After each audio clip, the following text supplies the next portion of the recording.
నాకు చాలా చాలా చాలా ఇష్టం ఇది. నేను చాలా తినేవాడిని. ఒక్కసారి ఇది చూడు, ఒకసారి లాస్ట్ వరకు చూడు, స్కిప్ చేయకు. చూడు, దీని మీద ఈ క్రీమ్ తీసుకున్నాను, ఓకేనా? ఓకే, చూడు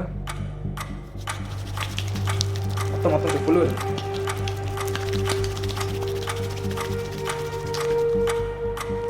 చూడు.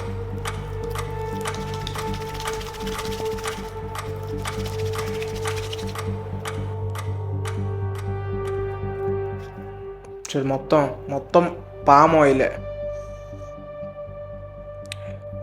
మొత్తం ఆయిల్, పామ్ ఆయిల్. ఇది బటర్ అంట.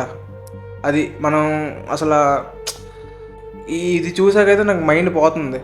ఆల్రెడీ దీని మీద ఇన్స్టాగ్రామ్లో వాళ్ళు చాలామంది రీల్స్ చేశారు. ఇది ఫేక్ అనుకున్నాను, కానీ నేను ట్రై చేశాను. ఇది మీ ముందే ట్రై చేస్తున్నాను, చూడండి ఒకసారి. సో అందరికీ ఇది షేర్ చేయండి. ఎక్కువ తినకండి, ఎప్పుడుకో ఒకసారి తినవచ్చు అంతే. మీరు అబ్జర్వ్ చేసి ఉండొచ్చు, ఎప్పుడైనా మన హీరోలు ఎప్పుడైనా బర్త్డేలు చేసుకున్నప్పుడు వాళ్ళు అసలు తింటారా? కనీసం చూడండి, ఇలా తినేసి వదిలేస్తారు. అది హెల్త్ కాన్షియస్ అంటే అలా ఉండాలి. అంతేగాని ఎవరికి ఉద్దేశించి అయితే రీల్ చేయట్లేదు. సో ఇది మీరు షేర్ చేయండి, జస్ట్ తెలుసుకోండి. ఉంటా మరి. బాగుంది, చాలా బాగుంది. టేస్ట్ అయితే అదిరిపోయింది.